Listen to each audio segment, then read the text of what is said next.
네, 안녕하세요. 유경아입니다. 반갑습니다. 네, 안녕하세요. 네, 선생님들 오늘 이제 22년도가 밝기 전에 이렇게 선생님들 뵈니까 너무 좋네요.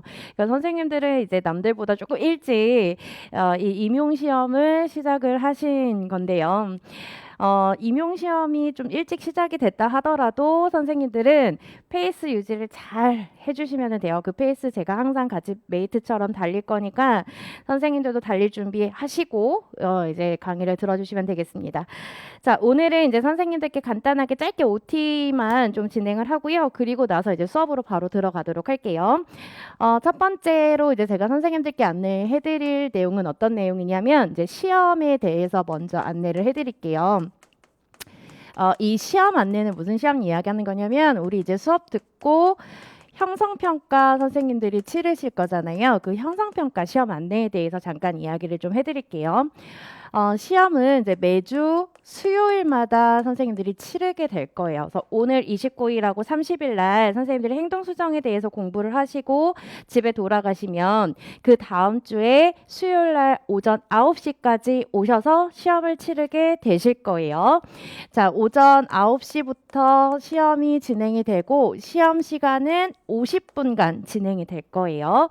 그래서 제가 선생님들께 이 내용은 굉장히 중요한 내용이고 시험 문제 많이 나왔던 제재다. 이런 제재들 위주로 제가 문제를 출제를 할 거고 거의 백지인출이라고 생각하시면 돼요. 예를 들어서 긍정적 행동 지원에 대한 정의를 쓰시오. 이런 문제가 대다수일 거예요. 그래서 그런 문제들을 제가 출제를 할 거고 그래서 아마 쓰시는데 좀 시간이 오래 걸리실 거예요. 그래서 그 시간을 감안해서 50분간 제가 시험이 진행이 된다라고 보시면 되겠고요. 자, 이 형성평가에 대해서는 답안지가 제공이 될 겁니다. 그래서 답안지 제공이 되니까 선생님들이 제가 따로 해설 강의를 하지 않는다 하더라도 제가 중요한 핵심 키워드다라고 하는 거를 밑줄을 그어드리고 그 다음에 좀 글씨를 두껍게 해서 드릴 거예요. 그래서 이 단어 키워드가 들어갔는지 안 들어갔는지 이제 선생님들이 확인을 해주시면 되겠습니다. 시험 내용은 지난주 복습 테스트라고 생각해 주시면 되겠어요. 그래서 오늘 배운 내용들을 다음 주에 시험을 본다라고 생각해 주시면 되겠습니다. 자, 만약에 이 복습 테스트에 우리가 보강을 하는 주차가 있잖아요. 그럼 보강한 주까지가 테스트 범위라고 생각하시면 되겠습니다. 보충 강의까지가 테스트다라고 보시면 되겠어요. 그래서 우리가 시작은 언제부터 시작을 할 거냐면 이제 1월 5일부터 시작이 될 겁니다. 자, 그러면 직강 선생님들도 이제 인강 선생님들은 매주 이제 제가 업데이트를 해드릴 거예요. 역시 답안도 제공이 됩니다.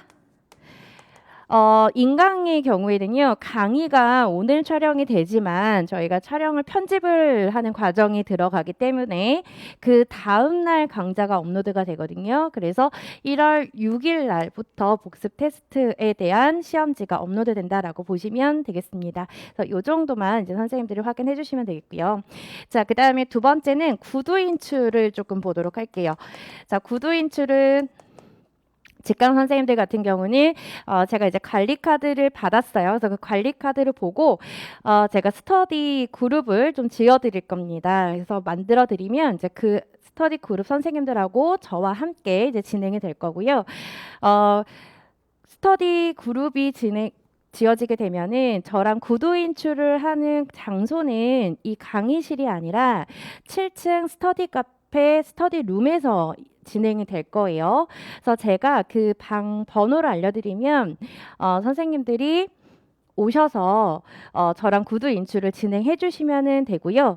예를 들어서 내가 1조예요. 그러면 1조가 내려와서 구두 인출했죠? 그러면 이제 2조는 1조 선생님들이 올라오시면 그때 바로 내려오시면 되는 겁니다. 순차적으로 진행을 할 거고 그 다음에 여기에서 우리가 또 구두 인출은 매주 목요일 수업 후에 진행이 된다라고 보시면 되겠고요.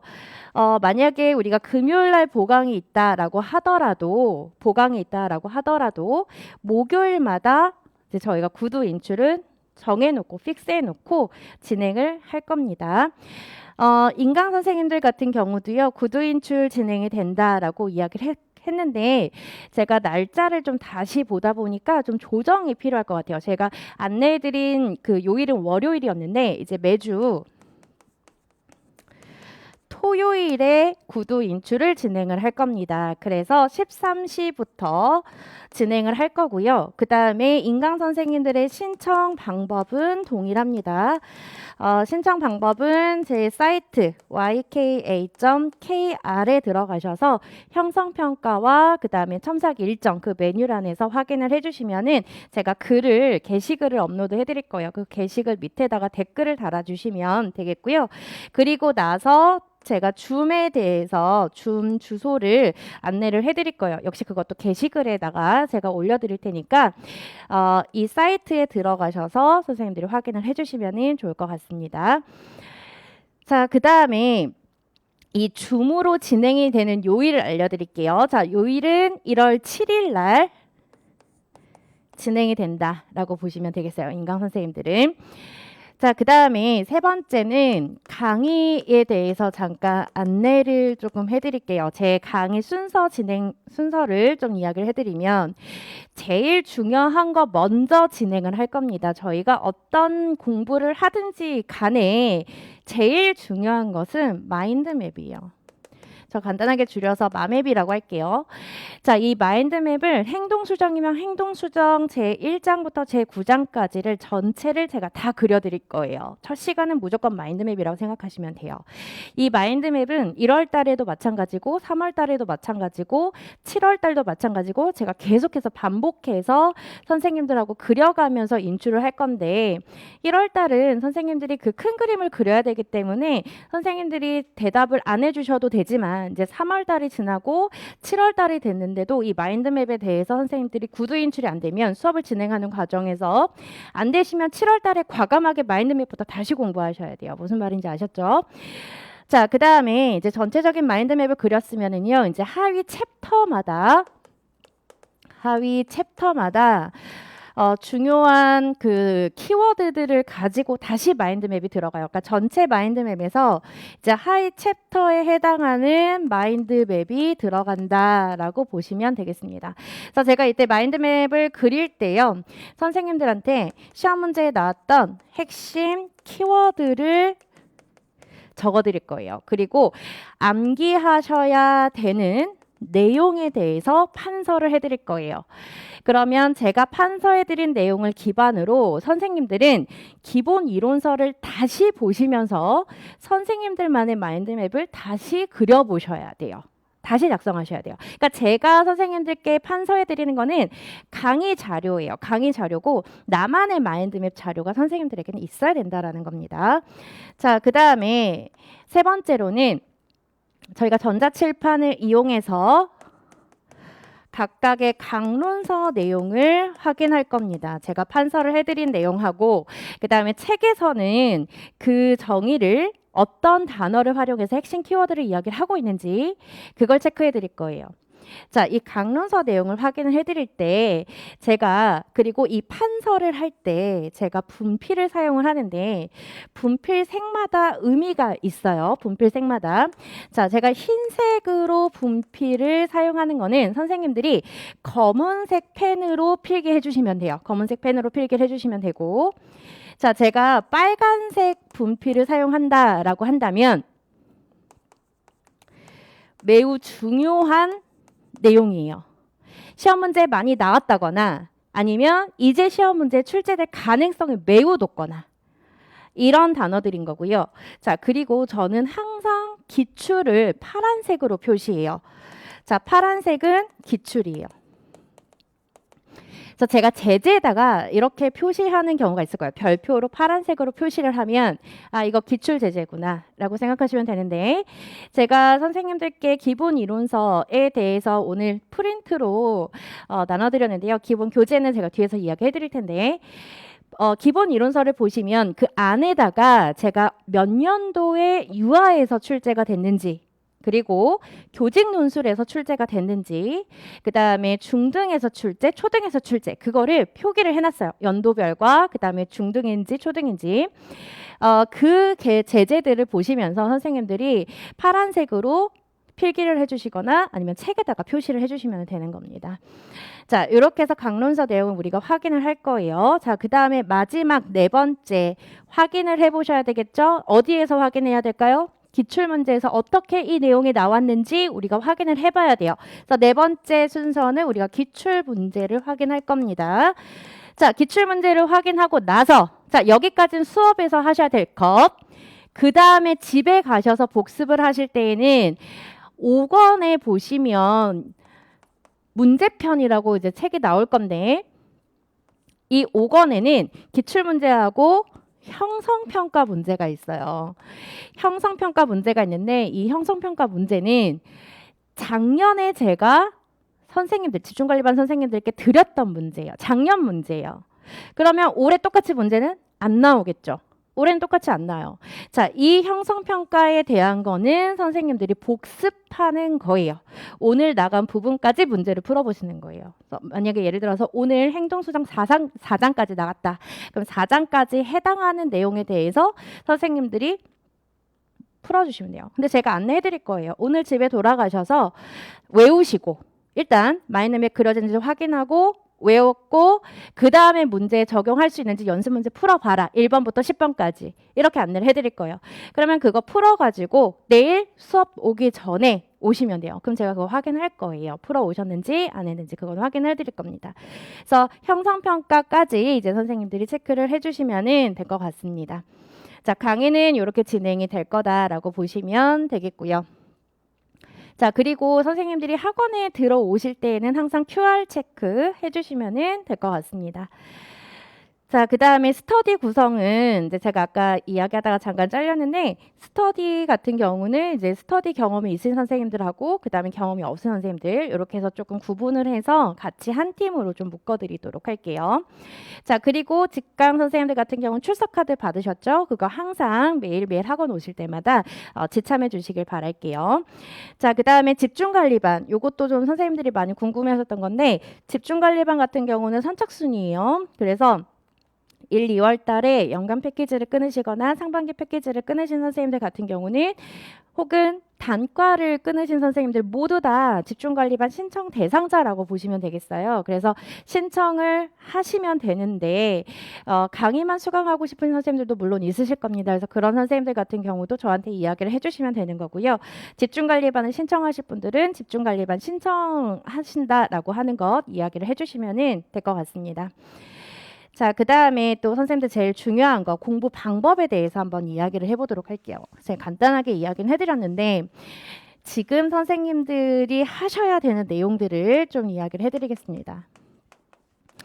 자, 어떻게 공부를 해야 되는지 그리고 비중을 어떻게 둬야 되는지 이제 초등 선생님들도 있으실 거고 중등 선생님들도 있으실 거고 유아 선생님들도 있을 거예요.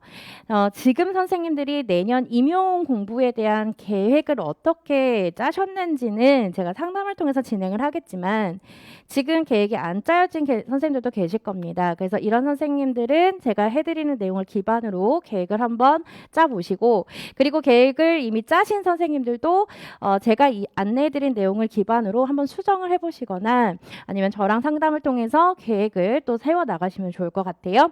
자, 첫 번째 공부 방법. 제가 지금 이 강의 안내를 하면서 제일 중요한 게 뭐라고 이야기했었죠? 뭐라고 이야기했었죠? 마인드맵이라고 이야기했죠. 이 마인드맵이 제일 중요하기 때문에 선생님들이 복습을 하실 때에도 제일 먼저 하셔야 되는 게요. 마인드맵이에요. 자, 이 마인드맵은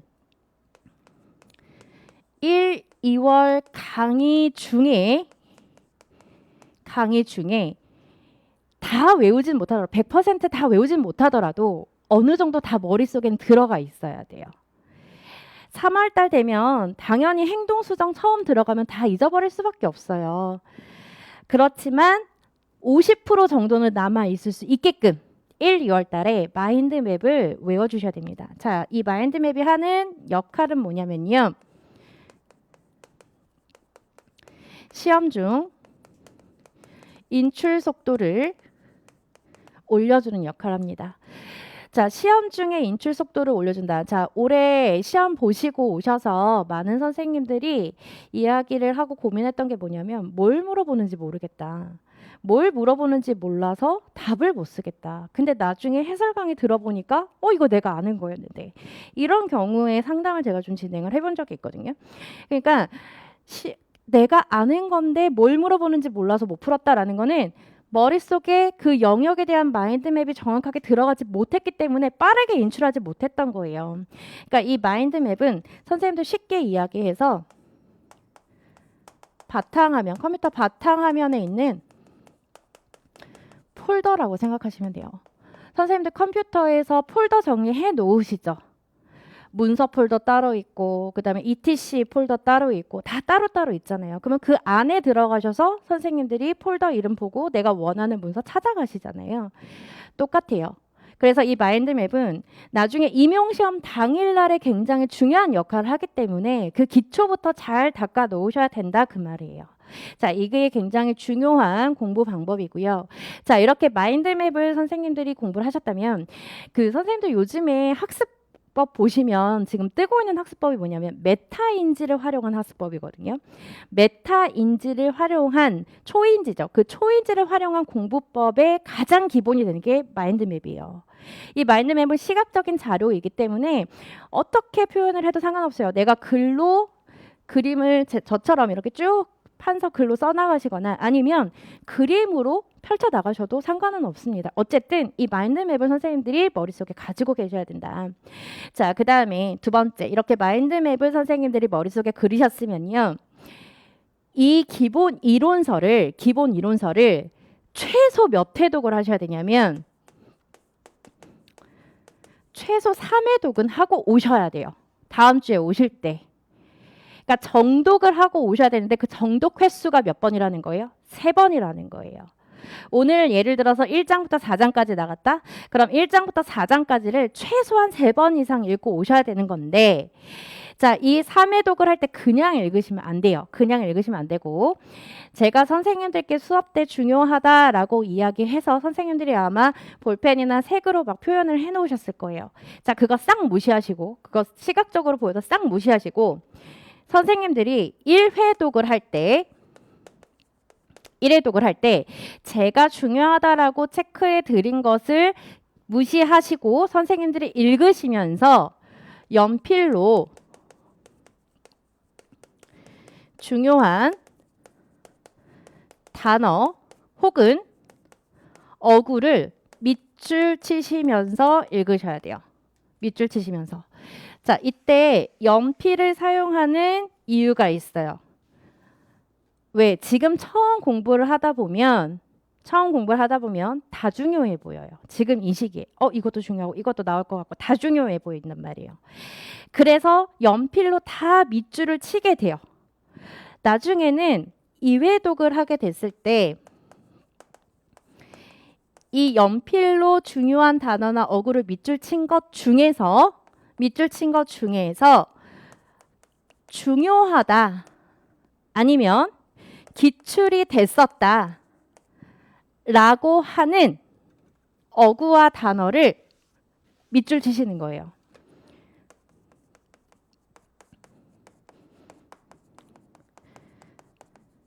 그럼 나머지 연필로 밑줄 친 거는 선생님들이 뭐 지우시거나 아니면 나중에 읽으실 때 무시하시면 되겠죠. 내가 더 중요하다고 생각한 거는 볼펜이니까. 이건 볼펜이에요. 연필이 아니라 볼펜으로. 여기로 써야 되겠네요. 볼펜으로.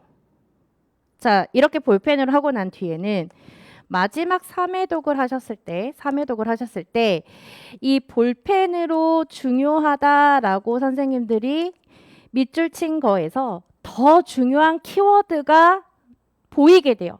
그 중에서도 더 중요한 게 보여요. 그때는 형광펜을 이용하셔서 밑줄을 그어주시면 돼요. 자, 일단 제일 처음에 해야 되는 거는 뭘 준비해야 돼요? 연필. 그 다음 준비해야 되는 거 볼펜. 그 다음 준비해야 되는 거 형광펜이요. 그럼 최종적으로 남는 거는 형광펜이 남을 거예요. 자, 이렇게 형광펜으로 남아있는 거는 선생님들이 반드시 시험장까지 가지고 가셔야 되는 단어여야 된다라는 겁니다. 자, 근데 이 형광펜을 내가 칠할 때 기준을 잡을 수가 없잖아요. 그때 제가 밑줄 쳐 드린 것, 제가 중요하다라고 이야기한 것, 기준으로 선생님들이 형광펜으로 밑줄 쳐주시면 돼요. 그래서 재작년에 초수 선생님이었는데 4학년 현역 선생님이었거든요. 그 선생님 기본 이론서를 보면은 형형 색깔로 들어가 있어요. 왜? 제가 1, 2월 달에 중요했다라고 이야기했던 형광펜은 노란색. 자기만의 기준이 정한 거예요. 제가 3월 달에 강론반, 기출반 때 중요하다라고 한 거는 파란색. 그 다음에 7, 8월 달에 내가 틀린 거. 오답 노트 만들 때 오답 노트 따로 만들 시간이 없으니까 현역이니까 따로 만들 시간이 없으니까 기본 이론서에 빨간색으로 형광펜 색칠. 그 다음에 9, 10월 달에 모의고사 때 또 틀렸어. 또 틀렸으니까 거기 그때는 보라색. 결국에는 내가 모르는 거는 똑같아요. 그래서 그 색이 계속 더 칠해지는 거예요. 그러니까 그런 식으로 공부를 하셔서 막판에는 그렇게 색깔이 혼합되어져 있는 것만 자기가 단어를 정리하셔서 시험장에 들고 가셨어요. 지금은 우리가 공부해야 되는 목적 자체가 뭐냐면 시험장에 들고 가셔야 되는 자료를 만드시는 거예요. 그것을 선생님들이 단권화로 만드시든 서브로 만드시든 선생님들이 선택을 하시는 건데 저는 그 자료를 만든다고 시간을 쓰는 것은 저는 그렇게 좋다고 생각하진 않아요. 그래서 선생님들이 저한테 단권화를 할까요? 서브를 할까요? 라고 제가 선생님들이 질문을 하시면 선생님들이 편하신 걸로 만드셔라. 단 거기에 너무 많은 시간을 써서는 안 된다라는 거예요. 차라리 그 시간을 외우시고 이해하시고 다시 한번 반복 인출하시는 게 훨씬 더 이득이에요. 자, 이렇게 해서 최소 3회 독을 선생님들이 준비해 주시면 될 것 같습니다. 자, 그 다음에 자료 만드는 거는 선생님들의 선택이라고 제가 이야기를 해드렸고요. 자, 그 다음에 세 번째로 선생님들이 보셔야 되는 거. 이렇게 3회 독하고 끝나면 안 돼요. 더 중요한 건 뭐냐면 갈수록 점점 더 중요해지죠. 반복학습이에요. 자, 일단 선생님들이 강의를 듣잖아요. 강의를 들으면 아는 것 같아요. 아는 것 같아요. 나 이거 이해했는데 나 이거 알아. 이렇게 하고 집에 돌아가셔서 다시 그 내용을 내 말로 표현을 해보려고 하잖아요. 그러면 잘 안 돼요. 그거는 내 머릿속에 다 들어가 있지 못한 상태이기 때문에 그런 거거든요. 그래서 반복학습이 매우 매우 중요합니다. 자, 그러면 이렇게 나눠지게 될 거예요. 반복학습을 하기 전에 내가 알고 있는 내용, 모르는 내용, 스스로 판단할 수 있어야 돼요. 자, 메타 인지 학습의 2단계입니다. 제일 기초는 마인드맵이고요. 자, 그 다음에 두 번째는 내가 이 내용에 대해서 알고 있는지 모르고 있는지를 스스로 판단을 해서 모르고 있는 거 위주로 먼저 외우셔야 되는 거예요. 그리고 나서 알고 있는 것도 다시 한번 반복학습 하셔야 돼요. 왜? 우리는 망각곡선이라고 하는 특성을 가지고 있어요. 인간은. 그렇기 때문에 이 반복학습이 매우 중요합니다. 정말 중요해요. 7, 8월, 9, 10월 달에 가도 선생님들이 나 이거 아는 내용이야 하고 이렇게 넘기시는 분들이 굉장히 많아요. 근데 그렇게 하시면은 나중에 정확도가 떨어지게 돼서 시험장에서 선생님들의 손실이 너무 커요. 그렇기 때문에 돌다리로 두드리고 넘어가셔야 돼요. 건너셔야 돼요. 그렇기 때문에 아는 것도 다시 한번 하고 가셔야 돼요. 그래서 제가 이거를 선생님들이 하는지 안 하는지 확인하기 위해서 구두 인출을 하는 거예요. 형성평가를 보는데 왜 구두 인출하나요? 자, 형성평가는 백지 인출이죠. 백지 인출은 제일 기초적인 인출 수준이에요. 구두로 인출하는 수준이 제일 최상위 수준입니다. 어려워요. 이 개념에 대해서 설명을 하는 것 자체는 내가 그만큼 이해가 많이 되어져 있는 상황에서 인출이 되는 거거든요. 구두로 인출이 되는 거거든요. 그렇기 때문에 이 반복학습이라고 하는 거를 선생님들이 지금 확인을 해주셔야 되는데 이 3회독과 연결지어서 반복학습의 횟수를 선생님들이 계획을 세워주셔야 되겠습니다. 자, 그 다음에 네 번째. 자, 공부 비중을 좀 이야기해 드릴게요. 난 유아니까 일반 유아 수업 들으셔야 되겠죠. 그 다음에 초등이니까 초과정 수업 들으셔야 되죠. 난 중등이니까 교육학 수업 들으셔야 돼요. 자, 지금은 1, 2월 달이기 때문에 공부의 비중을요. 이 일반 유아, 초과정, 교육학의 비중을 50% 두시고 공부하셔야 돼요. 자, 그리고 플러스 특학의 공부 비중도 50% 두시고 공부하셔야 돼요. 자, 그러다가 7, 8월, 9, 10월 달 되면서 어디에 비중을 높이면 될까요? 특학의 비중을 점차적으로 높여가셔야 돼요. 그러니까 지금 1, 2월 달에 선생님들이 뭘 잘 잡아놔야 돼요? 1, 6, 초과정, 교육학을 지금 잘 잡아놔야 돼요. 1, 2월 달에. 아마 병행하시기는 좀 힘드실 거예요. 힘드실 텐데 그래도 이 1, 6, 초과정, 교육학을 7, 8월, 9, 10월 때 하면 더 힘들어요. 차라리 1, 2월 달에 조금 더 에너지를 쏟아 부어서 그거에 대한 기본 틀을 잘 만들어 놓고 후반부에 교육학에, 아니, 특수교육학에 선생님들이 더 집중을 하셔야 된다는 거예요. 그래야지만 나중에 선생님들 시험장 가기 직전까지의 특수교육학의 머릿속이 희미하게라도 들어가 있을 거예요. 자, 이렇게 해서 선생님들이 공부 계획 작성해 주세요. 자, 그 다음 하나만 더 얘기할게요. 그럼 선생님 하루 동안 공부를 그럼 어떻게 해야 되냐? 자, 지금 우리 1, 2월이잖아요. 12월에 개강했지만 1, 2월 수업이잖아요. 1, 2월 달에는 하루에 한 영역을 공부하시면 돼요. 여기서 말하는 영역은 1류가 됐든 초과정에 됐든 교육학에 됐든 특학에 됐든이에요. 그러니까 하루 동안 특수교육학만 하셔도 되고요. 하루 동안 초과정만 하셔도 돼요. 왜? 지금은 습득하는 단계이기 때문에요. 그 시간, 그 내용을 습득하고 암기하는데 투자된 시간이 엄청 많이 걸린단 말이에요. 이게 나중에 암기하는 속도가 짧아지게 되면서 우리가 회독수를 더 넓혀지게 가는 거거든요. 1, 2월은 하루에 한 영역씩 하셔도 돼요. 자, 그런데 3월 달부터는 하루에 한 영역씩 공부하시면 큰일 나요. 이때에는 하루에 모든 영역을 다 공부해 주셔야 돼요. 하루에 모든 영역을 공부한다. 자, 모든 영역이라고 한다면 내가 초등특수라고 해볼게요. 그럼 뭐 공부해야 돼요?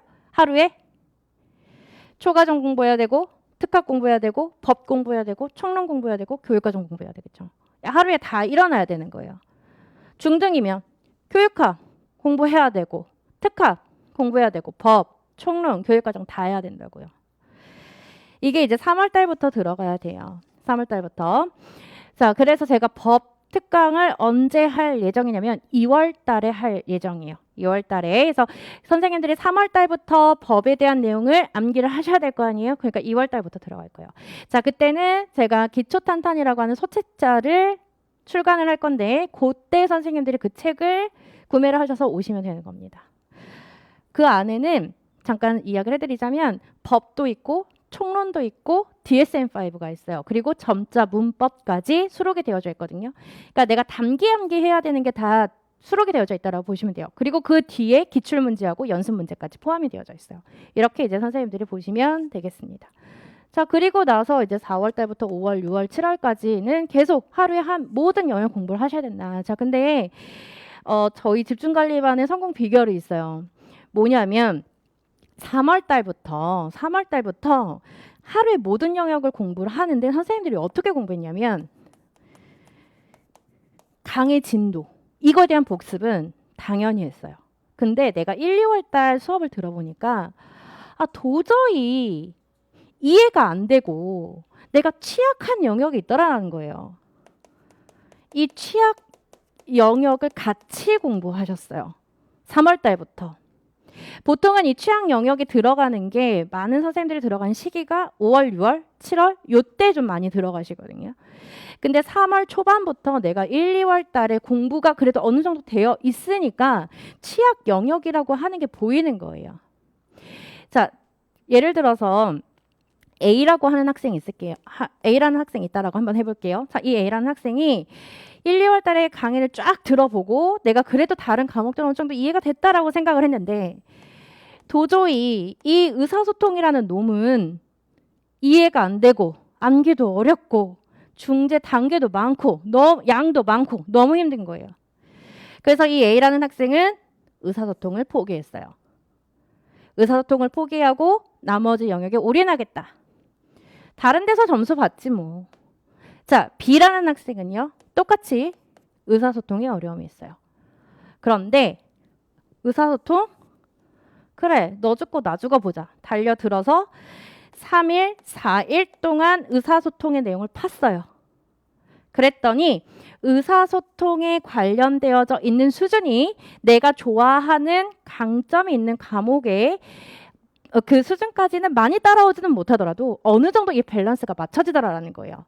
자, 제가 이 얘기를 하는 이유는 뭐냐면 이 공부 비중을 두실 때요. 특학도 마찬가지고 다른 영역을 공부하실 때도 마찬가지고 동일한 비중 수준으로 맞춰 놓으셔야 돼요. 그래서 이 취약 과목이 계속 반복해서 갈 수 있도록 해주셔야 돼요. 그리고 이게 제일 우선순위에 두셔야 되는 영역이에요. 우선순위에 둬야 되는 거예요. 의통이 약하면 지금 행수 나갈 때 의통 하루에 다 못 봐도 2장씩은 읽어보는 거예요. 기본 이론서. 그러니까 감을 잃지 않도록. 그래서 그 순서를 맞춰 선생님들이 공부 계획을 좀 작성을 해주시면 좋을 것 같습니다. 자, 여기까지 제가 선생님들께 드릴 말씀을 전달을 조금 해드렸어요. 일단 제가 선생님들께 올해 좀 당부의 말씀을 좀 드릴게요. 왜냐하면 제가 합법적으로 선생님들께 이렇게 잔소리를 할 수 있는 시간이 많이 없기 때문에 이 시간을 좀 빌어서 당부의 말씀을 좀 드리자면, 자, 우리 모인 이유가 뭐죠? 모인 이유 뭐예요? 목표 동일해요. 임용 합격이에요. 자, 임용 합격을 하기 위해서 내가 이 힘든 이 시험을 통과하기 위해서는 선생님들이 좋아하는 것쯤은 한두 개는 포기할 수 있어야 돼요.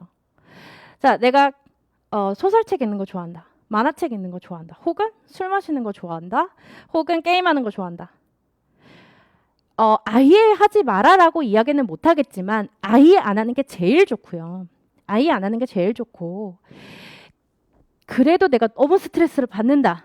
그러면 그 빈도를 줄이셔야 돼요. 반드시 줄이셔야 돼요. 이건 제가 선생님들께 정말 드리고 싶은 말씀이고요. 그 다음에 두 번째는 운동 반드시 하십시오. 운동. 그 1시간 반, 씻는 것까지 다 해서 1시간 반, 너무 아깝다. 이렇게 생각하는 선생님들이 있는데 전혀 그렇지 않아요. 운동하고 그 다음에 주의집중 시간을 비례해요. 체력이 올라가면 주의집중 시간도 그만큼 늘어날 수밖에 없어요. 그렇기 때문에 선생님들 운동 반드시 하세요. 작년에 주의집중이 아니라 집중관리반 선생님들도 운동 시간을 저한테 계획서를 줬어요. 저희가 주간 계획서를 쓰는데 그 주간 계획서에 이 시간에서 이 시간은 운동을 가는 시간이라고 하면 그 시간에 외출하는 거 저 허락했어요. 그러니까 이 운동이라고 하는 거는 선생님들 하물며 지금 우리가 어디 갈 수가 없으니까 이 앞에 공원도 있고 선생님들이 산책할 수 있는 산책로 얼마든지 많습니다. 이용하시면 돼요. 자, 그 다음에 세 번째는요, 수면 시간이에요. 자, 선생님들 보통 몇 시간 주무시면 개운하다라고 생각하세요? 보통 몇 시간? 5시간. 선생님은 7시간. 선생님은 6시간. 지금 세 분인데 다 달라요. 그쵸? 자기의 수면 패턴을 맞추세요. 남들이 4시간 자고 남들이 3시간 자니까 나도 3시간 자야지. 남들이 7시간, 8시간 자니까 나도 8시간 자야지가 아니에요. 내가 자고 일어나서 개운한 시간, 수면 시간을 반드시 충족하세요. 그게 그 다음날 공부에 영향을 미치고 주의 집중에 영향을 미치기 때문이에요. 그러니까 선생님들 요 세 가지만 올해 공부하면서 좀 꼭 지킬 수 있도록, 나와의 약속인 거잖아요. 그러니까 나와의 약속을 선생님들 꼭 지켜주시기를 바라겠습니다. 자, 그러면 잠깐 한 5분 정도만 쉬었다가요. 바로 행동수정 마인드맵으로 들어가도록 할게요.